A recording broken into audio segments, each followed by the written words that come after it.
Roger Maris Jr. Top of the seventh, we're tied at 3. Started 0 for 2 with a walk, full count. Oh boy. Fouled that one off. He's gone 34 plate appearances without a home run. We're going to step out of the box. We're going to take a deep breath. It's been 7 full games. The next pitch, the 8th of the at-bat. Gone. There it is! Deep to left, it's number 61, and that is a tie with Roger Maris for the most by an American League player in league history. Mom is one of my favorite parts of all of this. That came off the bat, by the way, 117.4 miles per hour exit velo. The hardest hit home run of the season. I think there was some, frustration into that one. Look at Mom blowing him kisses as he comes around third base. How does it sound? Glad you asked. And the 3-2. Drilled deep to left field. This could be it. See ya. He's done it. Number 61. There goes the deep left. It is high. It is far. It is gone. Number 61. He ties Roger Maris. It's a 2-run Judgian blast. Here comes the Judge. Judge, batazo, profundo por el izquierdo. Olvídala. Esa se va, se va, se fue. La número 61 se fue. Okay, wait, one more look at this. Where did the ball go? Look at the fan who almost got it. Instead, it goes into the bullpen, and the bullpen coach, Matt Bushman, Sarah Walsh's husband, she did some reporting, and she's like, he said he gave it back because he thought that the Maris and Judge family deserved the ball. I like that. Oh, by the way, on that home run, the Yankees took the lead 5-3, top of the 8th. Could he get 62? No. You can't have it all. Force out at second. He grounded into that one. The home plate umpire handed him the lineup card when the game was over. And then what does he do? He goes to Mom, gives Mom the hug. He's chatting with Mom and Roger Maris Jr. And you see something else? He gave Mom the ball. Yankees get the win, 8-3. Oh, by the way, it happens to be their 9th win in 10 games. But let's be honest, this one was all about Judge, who is the 5th different player in 122 seasons of American League Baseball to hold at least a share of the single-season home run record. Before Judge, Roger Maris had been the lone record holder since 1961. Relief. What was the first thought when that ball went over the fence? Well, definite relief. We're up now 5-3. Garrett Cole's going to be in line for a win. We hand it over to our bullpen, and let's have a good night. But getting a chance to tie, Roger Maris, who's not only a Yankee legend but a baseball legend, is an incredible honor and a great achievement that I don't take lightly. That's for sure. And having the support from his son here, my family here, it means the world to me. Aaron, how is this feeling? Is this like anything you ever dreamed of? It's tough to describe. I never played the game for stats or achievements or awards. It's about coming out here and competing and winning with your brothers. You have goals, you set goals, year in and year out, and you always try to reach for those goals, and some of them are a little crazy. But getting a chance to hit this record and do it here in a win, do it here with my teammates, nothing beats that. Few people have been around Aaron Judge more than the man who was on the call for this game. We welcome to the show now Michael Kay. First of all, for you, when that ball left the bat and you saw it leave the park, what did you think? Well, I was happy for Aaron Judge.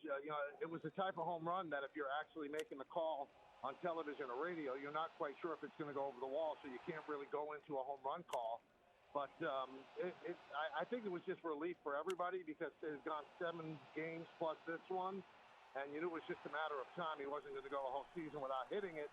So, after he hit it, everybody felt pretty good for him because he's really a selfless guy, and I think that's why his teammates were so overjoyed for him. I don't think anybody begrudged him this, and he's earned it with this unbelievable season. I mean, we saw the response and the anticipation in the Bronx last weekend. We were so caught up sort of in the moment when it happened, finally 61. What was it like there in Toronto?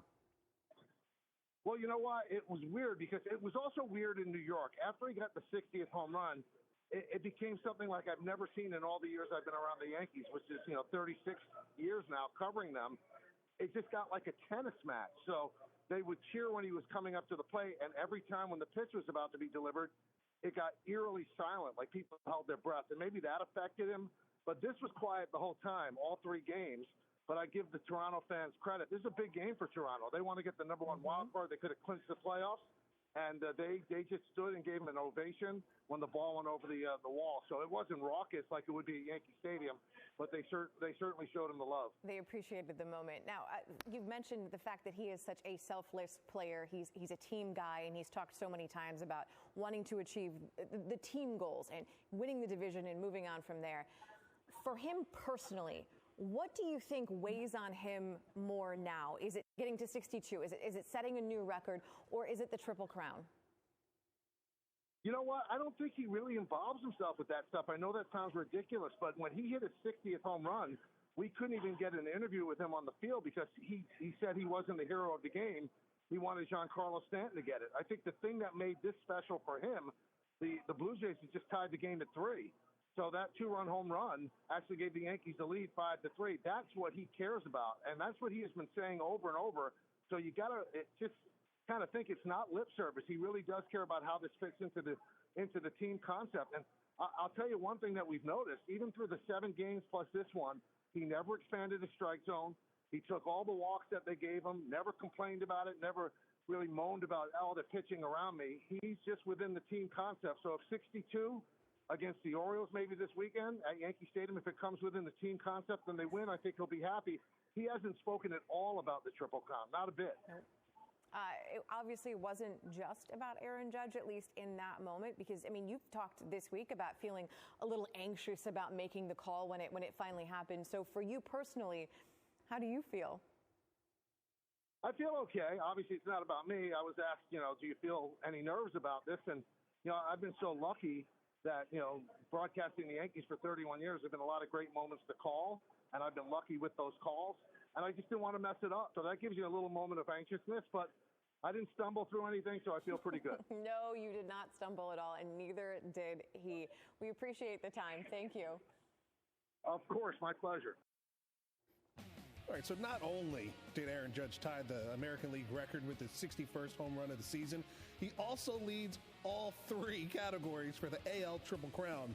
Judge is looking to become the first Triple Crown winner since Miggy in 2012. And we haven't even scratched the surface of Aaron Judge's record-tying swing in the pursuit to snag that historic home run ball. That's coming up on SportsCenter. Here's another number. The Dodgers are sitting at 106. They get to 107, and it's a new franchise record. Problem is, they have to get past the Padres. How about this pitching duo? Julio Urias on the mound for the Dodgers, Joe Musgrove on the mound for the Padres. In a bit of a jam, Joey Gallo, though. Strong start. That was in the first. Then in the 5th, still scoreless. Musgrove again, bases loaded jam. Guess what? Gallo, same pitch. 5 innings pitched. He allowed 4 hits, but 0 earned. Struck out 8. Bottom of the 6th, Urias in a jam now. Jake Cronenworth. The 0-2 pitch. Trey Turner tracking. Got it. That's out number 3. He went 6. He allowed 6 hits. 0 earned. And 5 Ks. So we go to the bullpen. In the 9th, it's Josh Hader.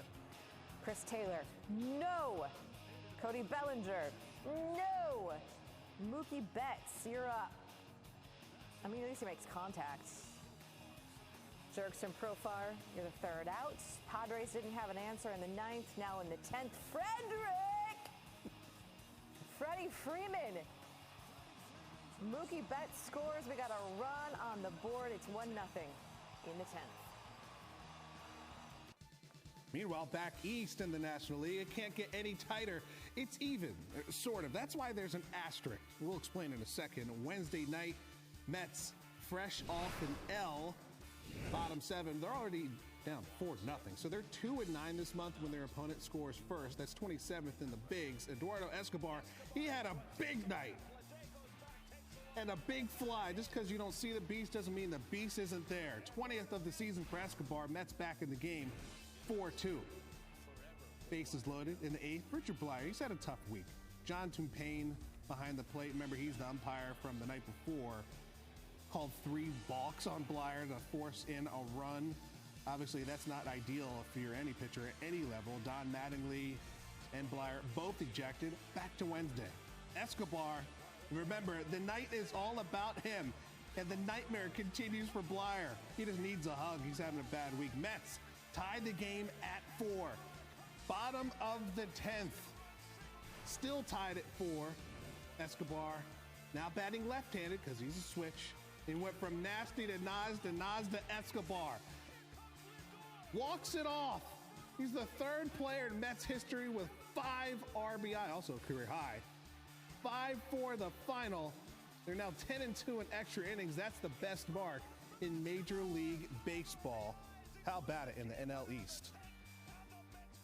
So with the Mets win, the best Atlanta can do is tie again to keep the pace, and Matt Olson clearly following the assignment in the 2nd inning. A mile high somewhere between earth and heaven. That's off Josiah Gray. His 2nd straight year of 30-plus jacks, and he joins elite company. Hank Aaron, Chipper Jones, Freddie Freeman, Ozzie Albies, 40-plus doubles, 30-plus jacks in a single year. Top 5, Ronald Acuna Jr. with a runner on first. Has struggled all year versus DC, just 177 entering Wednesday, but look at this. Look at the diving stop by Ildemargo and the throw to first. Now, Gray needed that because he's just trying to get to the 6th inning for the 2nd time since mid-August. He's pumped after that. Top 8, Michael Harris II. This guy has such a future. He's hitting 3rd in the lineup for the first time. And that throw to first, that ball gets away. Harris was huge, 1 for 5, but that 1 ties it up at 2. So the Braves' record at extras, we're at 500, 6-6. Well, they're 6-7 after this one. C.J. Abrams, the hero, his first career walk-off, wins it for the Nationals, 3-2. And now the Braves, they fall a game back of New York. So here's Wednesday's results. These two meet 3 times this weekend. And the Braves, well, they have to sweep the series to win back to tiebreaker, currently owned by the Mets. Winning this division, it's a big deal comes playoff time, as the NL East champion will get a bye to the NLDS. Hurricane Ian is currently wreaking havoc across Florida. Now, this made landfall as a Category 4 hurricane, and it's already being called one of the most powerful storms in U.S. history. The images out of places like Fort Myers, they're horrifying and in some cases catastrophic. It's also estimated nearly 2 million people are without power. Ian's impact obviously will not be fully known for days. In anticipation of the storm, the Bucs relocated their players, coaches, and some of their families to South Florida, where they've practiced at the Dolphins facility. Their game this weekend against the Chiefs is supposed to be in Tampa, but the NFL has said it won't do anything to negatively impact public safety efforts in affected areas. So, Bank of America Stadium in Minneapolis is the contingency site. Playing quarterback often means that you are the chaser, not the chasee. Jalen Hurts, however, he might need his hiking boots to chase down what he's looking for, and we're not done. We got so much more to come on Judge's big swing for 61. More reaction from around the league when we come back. It's Max and Nicole rocking with you on SportsCenter.